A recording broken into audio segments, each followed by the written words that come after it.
Regina Bain has started all three seasons of At the Podium. And when you hear our conversation this time, you will understand why.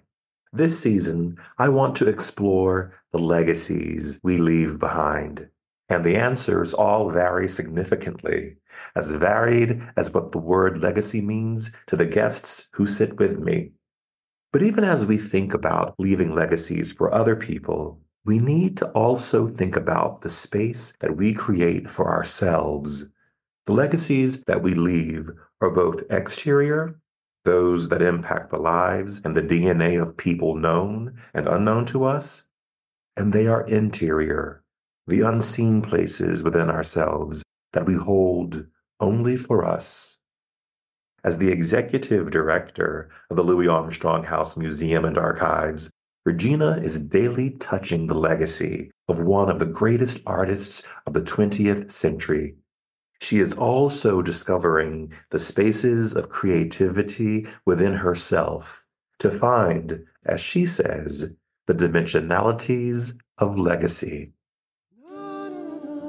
Hello and welcome to At the Podium with me, Patrick Huey. At the Podium is a multimedia platform where story by story, we explore the resiliency of the human spirit with people who are using their own personal journeys to leave a positive and transformative imprint on our world today. At the Podium holds a space for meaningful conversation, inspiration, and life. Today, I'm thrilled to share the podium with Regina Bain. Regina Bain is an artist and educator serving as the executive director of the Louis Armstrong House Museum and Archives.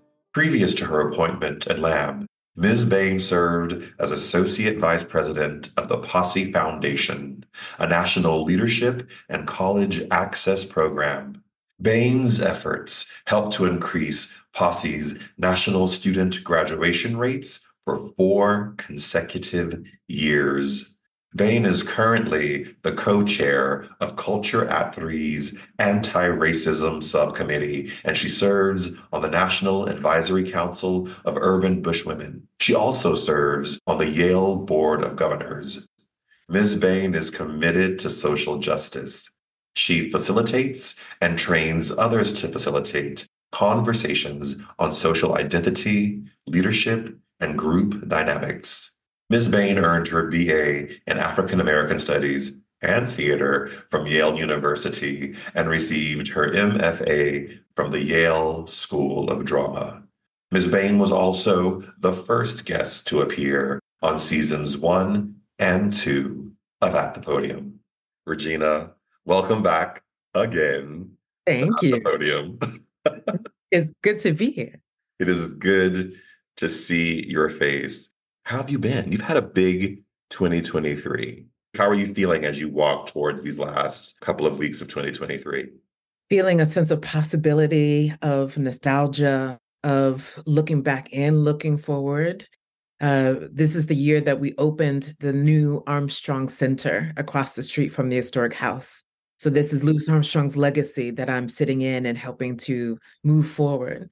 And it's been a whirlwind. I didn't know how many construction meetings I would need to be in at the beginning of this role. Valves and HVAC, but also conversations about legacy have permeated this experience. And for artists, for people. And that has been a beautiful journey to be on. Mm-hmm.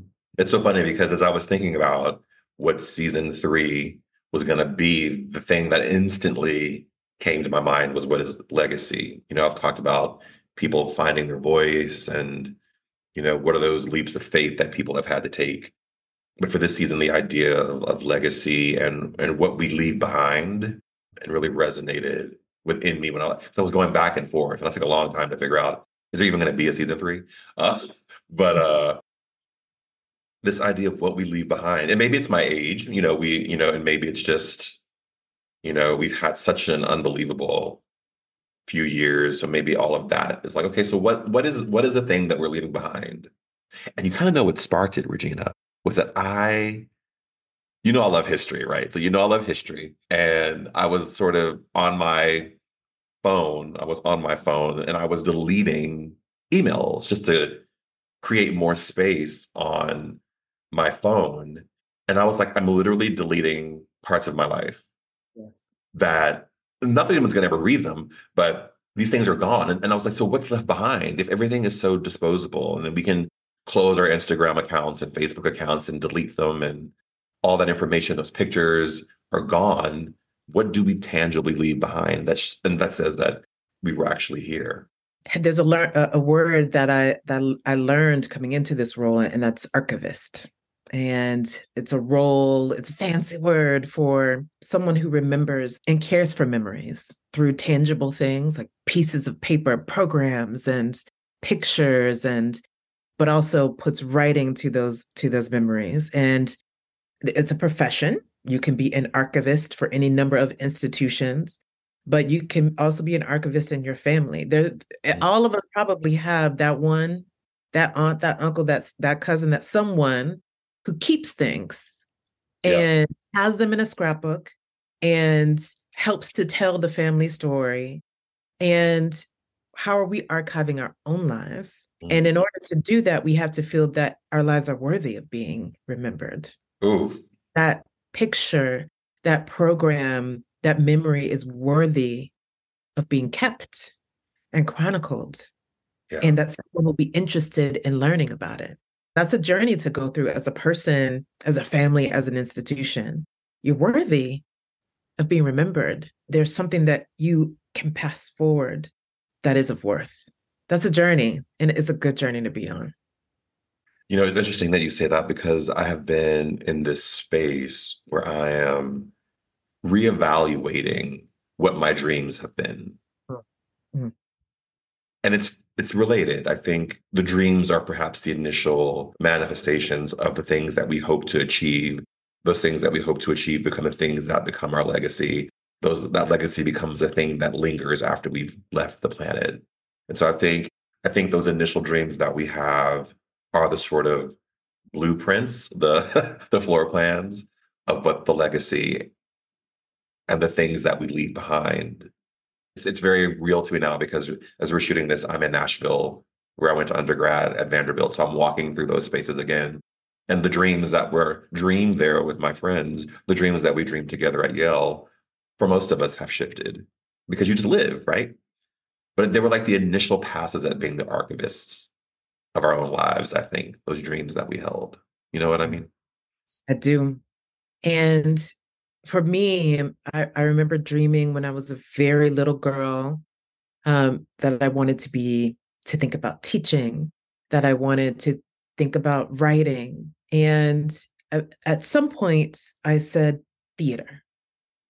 That was a choice and a spirit choice, but there are different parts of myself that theater didn't fulfill.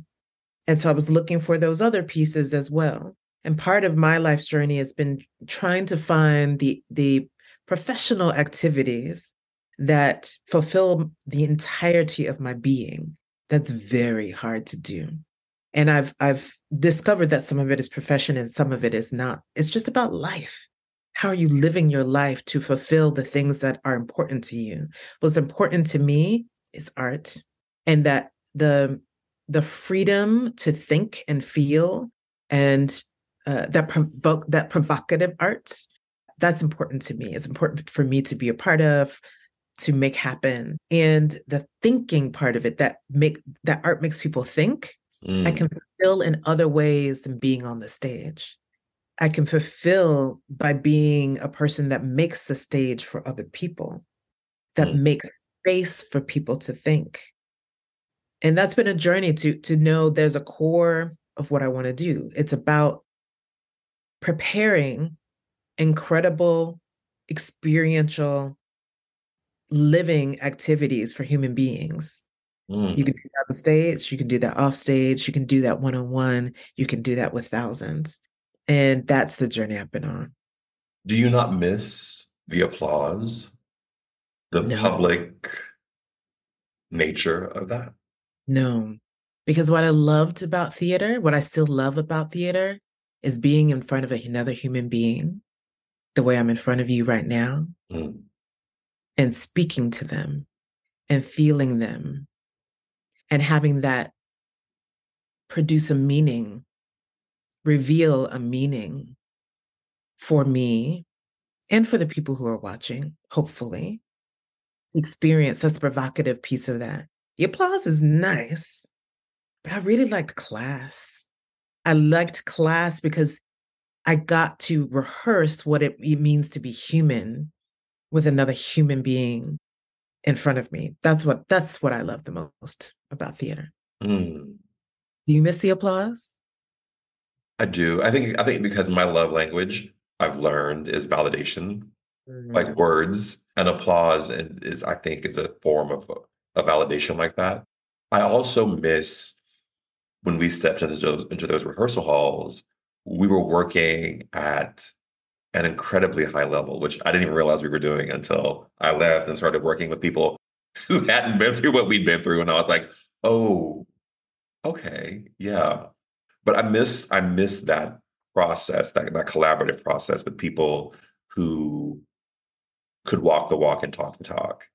And I still think that art as a whole can move people in a way that nothing else can. I agree. And that the theater, a great television show, a great movie, has a unique space within that because it brings everything together. It's not a singular experience. So there's something that happens in community, I think is really interesting. And I wonder, is it if it's just a function of getting older, but looking back at my time at Yale and at Vanderbilt, I just feel such gratitude for that experience Mm, that I didn't have for it in real time. And there's something when you're working on a play, and I think it may be specific to theater because of how you rehearse a play and how a play is built. You're really trying to figure it out. You're trying to, and it's you and a group of people trying to unlock this thing that are words on a page. And how do you make that? How do you do it together? How do you make it authentic? How do you make it resonate for people? So I mean, that's what I miss. That's what I miss. last night, I was at a concert in the jazz room of the new Armstrong Center. And this amazing artist, Amira Leon, was performing. She is an Armstrong Now artist in residence. And she had a band, a piano, upright bass, violin, drums, trumpet. And she talked about experiences that made her appreciate life because it wasn't always certain that she would have that. Mhm. And every experience after that was so precious and beautiful.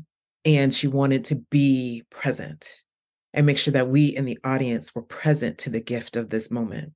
And then her band and she created sounds. And it's like a play, but without words. It is an intention. They were asking questions and then they would come to an answer and you could see and feel the joy and them finding the answer sonically, Mm. searching, finding, oh my goodness, and now it's settled into something else and oh we're searching again and oh my goodness we found it and oh sonically.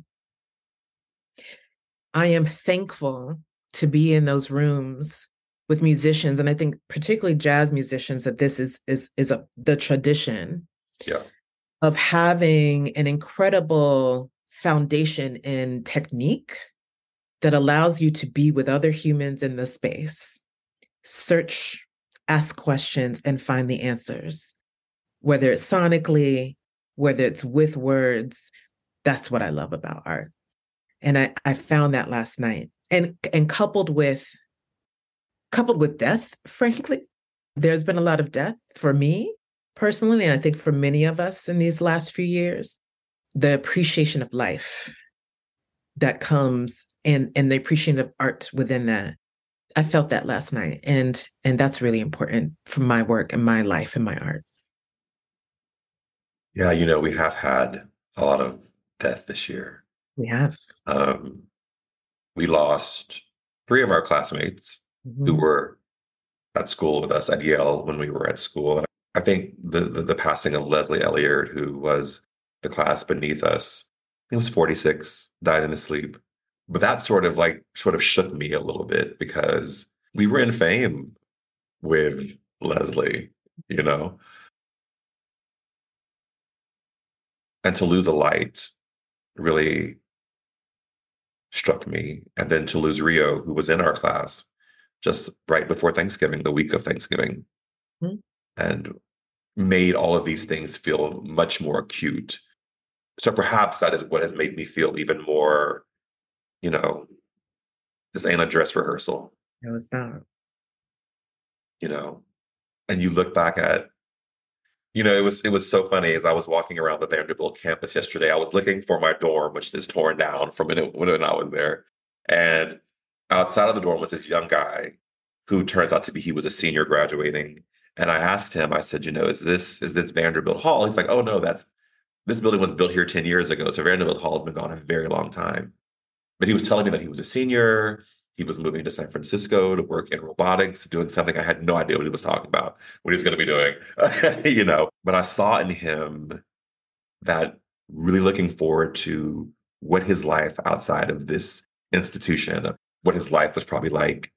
And it even drove home more the point that we have these phases of life, I suppose. And, it Tennessee Williams described it in The Glass Menagerie that the country's finger tips were being forcibly pressed on Braille, to sort of read in darkness and misunderstanding of a failing economy, that during the Depression, which is such a powerful image. But it seems that yes, we are in these moments of great expansion, contraction, and still being forced, our fingertips forced on the braille of a failing economy of life.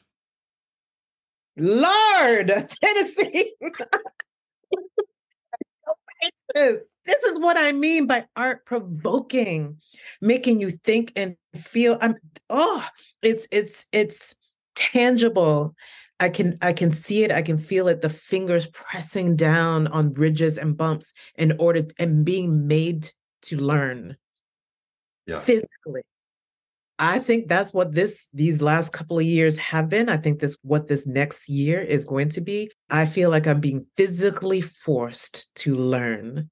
My fingertips, my whole body is being pressed against some bumpy terrain, and I am being physically forced to learn. I want to learn. I don't want to learn through death, but our three classmates from Yale School of Drama, near classmates, two of my classmates from undergrad, five of my family members gone. And oh, it's hard. But what I want to take from that is, and I'm resisting the pressure of what I will say is God's hand pressing my fingertips and my body against those ridges. I'm resisting, but I'm starting to surrender into the learning and into the appreciation of the beauty of being able to feel the bumps. Yeah. That is a gift. I don't want to feel sometimes, but that is a gift. And it's also the responsibility of an artist to feel, definitely of an actor. I think of a musician, I think of artists to feel the bumps and try and translate them for other people and give them the room and the space to feel it too and be able to learn from it, to not be so damaged by it that they can't learn, but to put it in a form that we can actually learn from it. Yeah. That's what I think artists do well. That's what I'm in rehearsal for. And in on stage for right now in my life is to surrender to the bumps, to experience them, to learn from them, to help others to do the same. Ooh, Tennessee. Mm. And Listen, to you for remembering that, well, for he's my recalling favorite. He's my favorite playwright. I've always that. loved Tennessee. Yes. Yes. Um, Yeah. You went to the Middle East this year with Lamb. Mhm.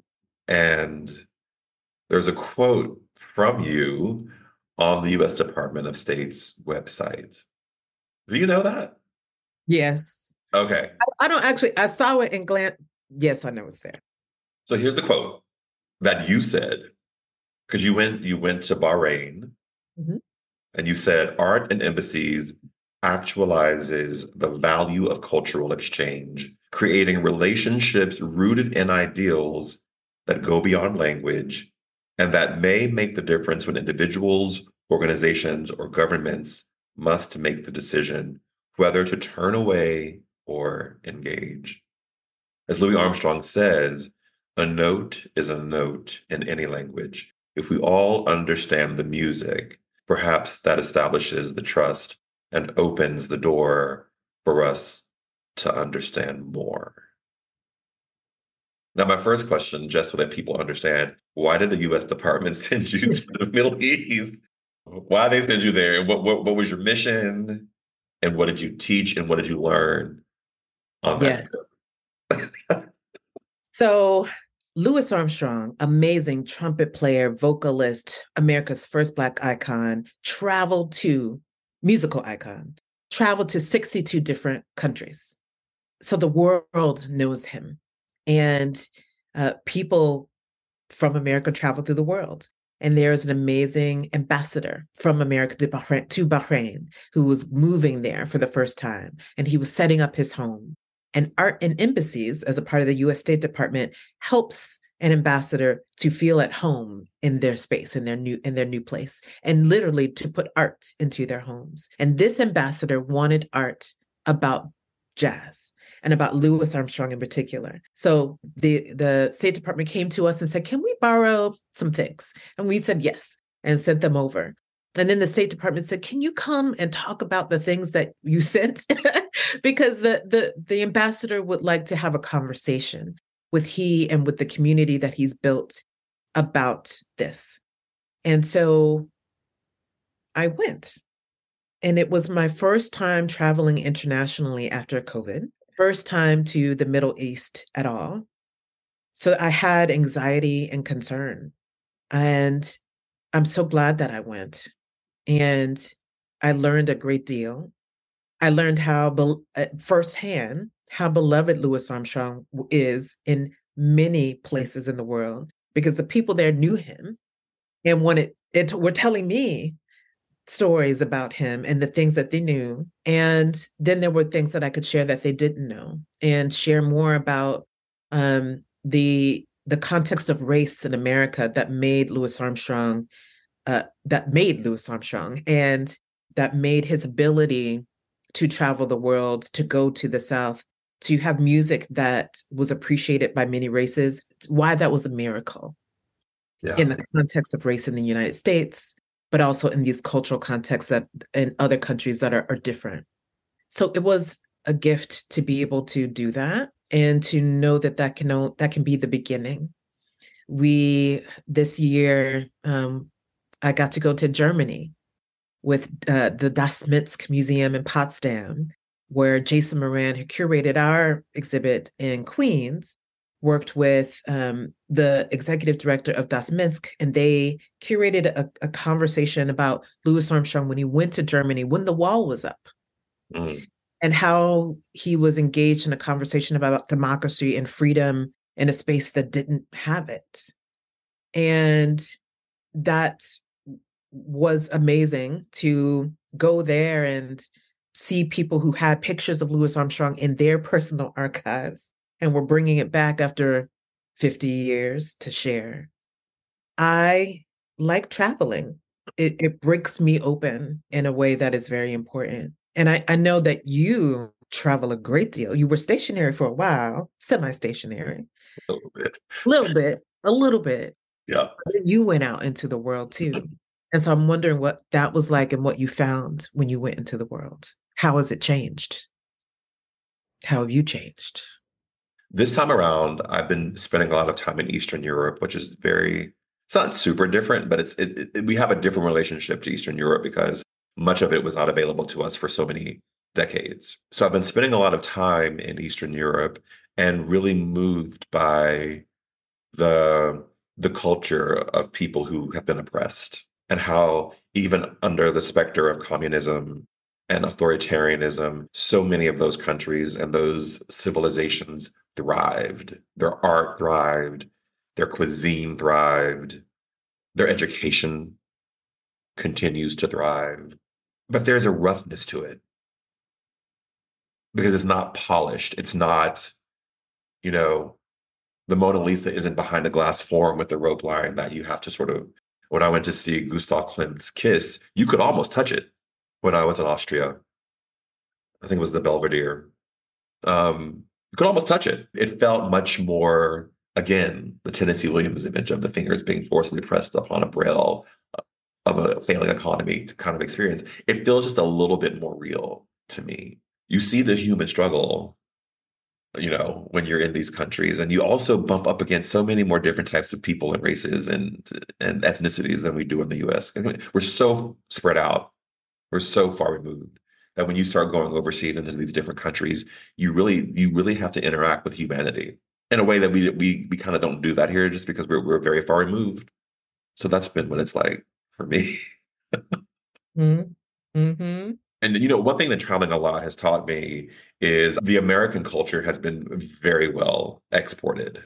I was having dinner in Buddha, and the server was probably in college. I don't know how old he was. His English was flawless. And I asked him, I said, why is your English as good as it is? And he's like, oh, in school, you're two-track the whole time. You're learning English. And they watch American television and they listen to American music. So you're in the middle of Budapest and you're talking to someone who sounds like they were on 90210 because they're Mm-hmm. watching television out of California. The cultural exchange is very interesting because you're like, oh, in many ways, the American experiment worked because the culture got exported in really profound ways, in ways that you don't even think about. That our music is there, our TV shows are there. And it's a great responsibility, right? When you start exporting culture to different places and what you say and what you put out becomes really um, important. I'm fascinated by that. I'm fascinated by colonialism, but also cultural colonialism. And what specifically in my work, what jazz meant to the world, but broadly for what we as Americans, what we export and the responsibility, as you said, for that. And so how can we be thoughtful about that? But when something goes out there, when music goes out there, when it comes back to us, it is an opportunity for a dialogue. Yeah. And it needs to be a dialogue. It needs to not be one way, but it is the opportunity for a dialogue. And so that's what I'm excited to engage in, to figure out what jazz has meant to the world and what we need to learn from how it changed, mutated, transformed in the spaces that it landed, because it's not the same. There's something different there, and let's learn from that and bring it back here and bring it back home and see what it feels like here. So I'm curious what you've been bringing home from your travels. What I bring back is this idea of wherever I go, I am a citizen. I'm a part of that place. I feel like when I go to these different cities and places, it's really about what can I soak up and learn and adopt and take in to broaden my view. But when I go to these places and I am a part of this human experience, Mm. this human experiment, and I think it teaches me the broadness of humanity, the beauty of humanity, um, and that we are not our governments. When I was walking through this museum in Budapest, or you know, at the Christmas market in Bratislava, nobody nobody was political. Nobody was talking about that. We're all getting in line trying to get the hot apple cider or the warm, hot red wine or the pancakes, the fried pancakes with the applesauce on them, all that kind of stuff. Like humanity is bigger than just like these institutions that we've built to sort of like bring order, Mm. you know, that the human experience is a shared experience and it's an experience that brings us together. When you travel, you see that in real time. It's not just hyperbole or poetry. It's the real deal. And so that's what I experience when I'm overseas. That's why I love science fiction, Mm, because it often, and because it requires a complete change of thinking for the current ways that we have broken down society, hmm and to say that it can be completely different. And so let's imagine it. I love science fiction for that reason. And I also love it because it often asks the question, what is going to be our legacy as humanity, as a human race? We can think about that. We can also bring it back down. I'm Yeah. curious, as you enter into this season 3, that's thinking about legacy. How are you thinking about legacy? What are you leaving behind? What do you intend? Thinking about legacy in terms of the choices we make, the dreams we have, and how does that legacy have to scale? Does it have to be big, or can it just be my legacy is I was here?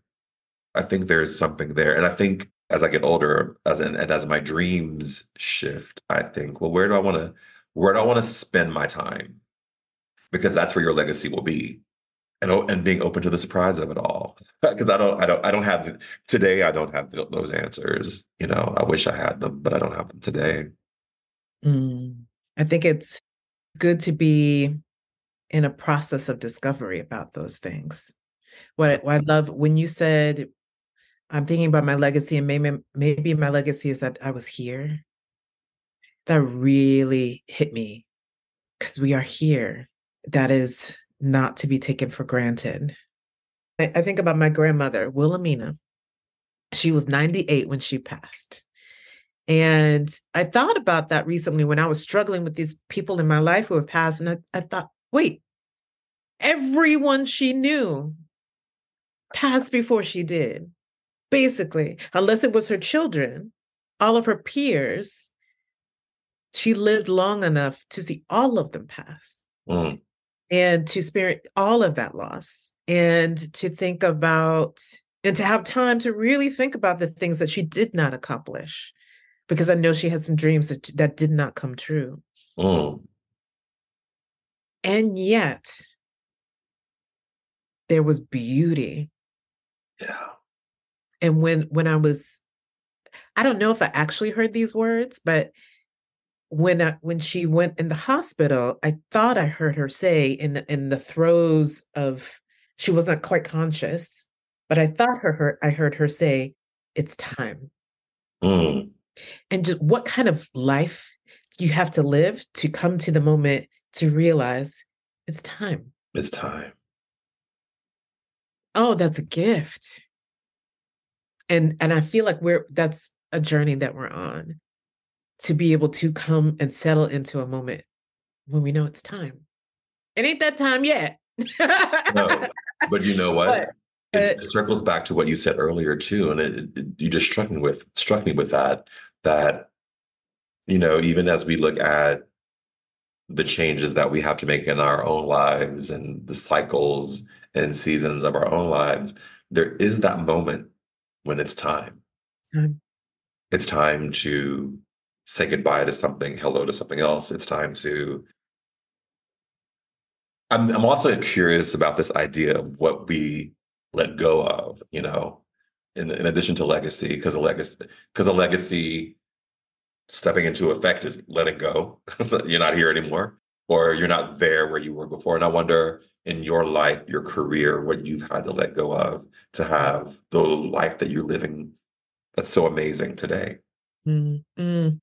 When I started working for a college access nonprofit, I was there for 17 years. I let go of acting.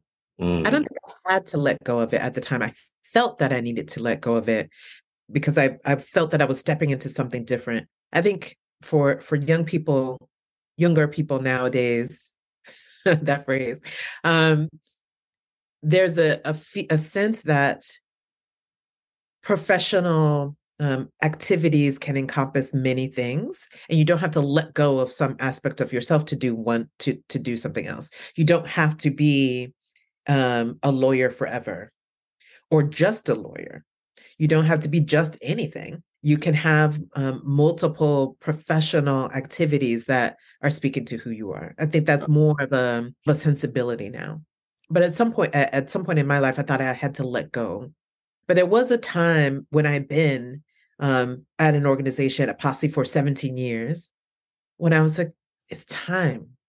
I have to let go of this place that has been Mm, comfortable in. yeah. I have to let go of comfort. It's time to get uncomfortable. I've had to let go of comfort a lot to get what I want. And I like that. I I like that process of even though I don't like it, you have to get uncomfortable. You have to be comfortable with being uncomfortable and letting go of that place that you are used to is necessary. And I've done that many times. I'm so excited for this third season for you. And I know there was a big gap between seasons, and there was probably some questions in there. So I'm wondering what those questions were in that gap. I'm wondering if there will be a fourth season. I know we would. I know that's to the future, but still, what were those questions in the gap? Will there be a fourth? The questions in the gap were because you had said to me when I first started, you were like, it's a lot of work. You had said that to me. And I was like, yeah, it is a lot of work. So it's a lot of work. I know everybody has a podcast now, but most disappear because people realize, oh, this is a lot of work unless you have a team who's doing it for you. And then I didn't know. I had two questions. One, what did I want to talk about with people?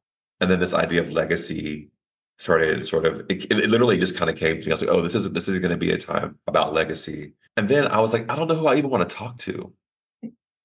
I was like, I don't know what or who. And then I had to get sort of right about my intentions around wanting to do all of this anyway. Um, will there be a season four? I don't know. I don't know. Maybe. I mean, I definitely am not doing 34 episodes for season three. Like I've done 34 for the last 2 years. That's a lot of time and work. I say I won't do 34, then I end up doing 34. But I don't know if there are 34 people out there that I want to talk to about, honestly. And will there be a season four? Potentially. I don't, people are still watching the first two seasons. Like I still watch the numbers go up, which is fascinating to me.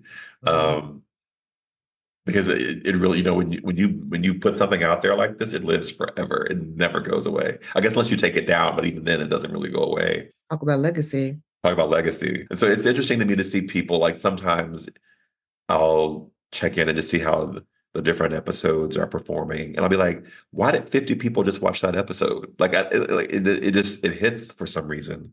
So I think there's value there. I think for me too, it's like process, like how I want to do it. I want to be in person with people. I want to like have the three cameras and have the like, let's do this, like let's feel each other's energy, which is kind of hard to do over Zoom sometimes. But yeah, that might be a thing to sort of have to resolve in season four, maybe even season three, who knows? That can happen. That can happen. That can happen. Um, I think I'm being very candid with you right now. We'll see if this makes the cut. But I'm like also, can this dream be real? Can this dream be worth dreaming?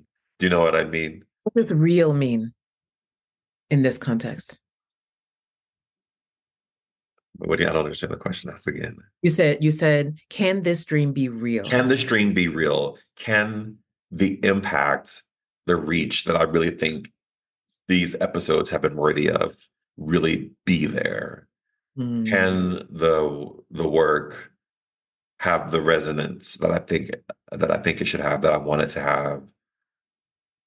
That's what I mean.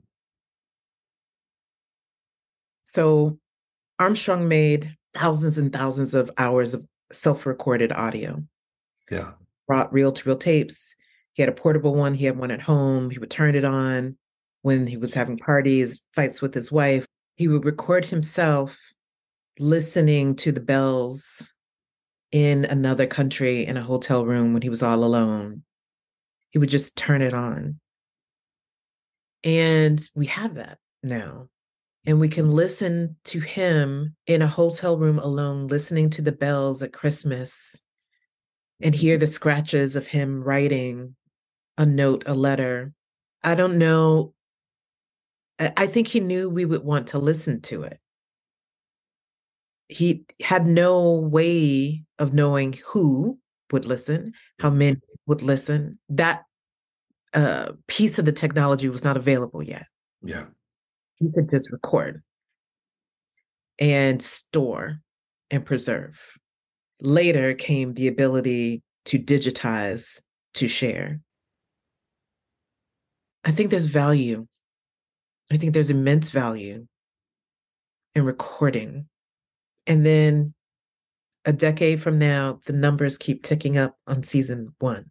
Yeah. I don't know. Maybe it's Peter in the Bible, or was it Paul? Or was it Moses? Who was like, who am I to go and do this thing, Mm. God, that you want me to do? Like, go save the Israelites from the Egyptians, or go convert the world to Christianity, or whatever the charge was. And I really feel like, okay, sometimes who am I to do this thing? To me, it's a question you have to ask yourself. Who are you to do it? And then sometimes the answer is I'm not the person to do it, or who am I not to do it? Like I think in everything in between all of that. But also I feel like of all the things that I've done, that this is the mission. This is like the Dharma, which freaks me out a little bit because I'm like, you know, and then I'm like, but what if I fail? And then I hear the Lady Macbeth line, but screw you failed, but screw your courage to the sticking place, and will not fail. So yeah, it's complex. Mr. Hugh, I love your connection to texts. I love it. You pull those quotes from many different texts to bring into your life. I love it. I love that. Um, yeah, Yeah, those are the questions we struggle with. I think it's a good struggle. it is. It is. Okay, Regina. So the season I want to talk about legacy. So what do you think is the RHB? I don't know. I don't know. But I do know. What do I know? A lot. Thank you. I know that the word love encompasses many things. It's romantic love, it's familiar love, it's friendship love, Yeah. it's love of self. The word legacy is equally as encompassing. It is connected to children, it is connected to text, it is connected to music and art, it is connected to memories that you are a part of that you have no idea for someone else that lives now in their body and in their families. It is the butterfly effect. All of that is legacy. It's the fact that I'm breathing. A legacy is being left, whether I want to or not. Yes. It's about how do I want to try and shape that legacy? What is my intentionality? I'm working on that. I think part of what I've said, what I've heard myself say in 2 other conversations is one that was private, another that was public, is that my legacy, my mission, part of my mission in life is to create space for artists, literal space, a building being built, money to give them salary, philosophical space to be vulnerable and think about concepts, to create space for others to be and to work, artists in particular, but people broadly. I think that's part of my mission. And each time I've said that, I said, that's true, but that's not quite enough. There's another part of my mission that is about me and creating space for me. Oh, And how can I start to articulate that, to hone that, to be intentional about that in the spaces that I am in now? Someone asked me, who was an artist in residence, she's like, "Do you ever create your own?" And I said, "No," and I gave the response that I just talked about. But I'm glad she asked the question, because now I'm like, yeah, I need to create space for my own practice. yeah. I view the work I do now as very creative, but there's another dimensionality to creation, another dimensionality to love, to legacy, that I want to explore. Mm. So that's what I'm up to now, Oh, finding the dimensionalities of legacy. see, this is why you start every season. I'm hugging you virtually. Oh my gosh. Well, Regina, I'll say it again. Thank you for your time, your heart, your energy. Grateful always, because I know we're both busy. And I hope to those people who are watching or listening that you think about your legacy, what you're leaving behind, the people you're impacting. And I hope that you use your voice, your resources, your heart wisely. Bye, everyone.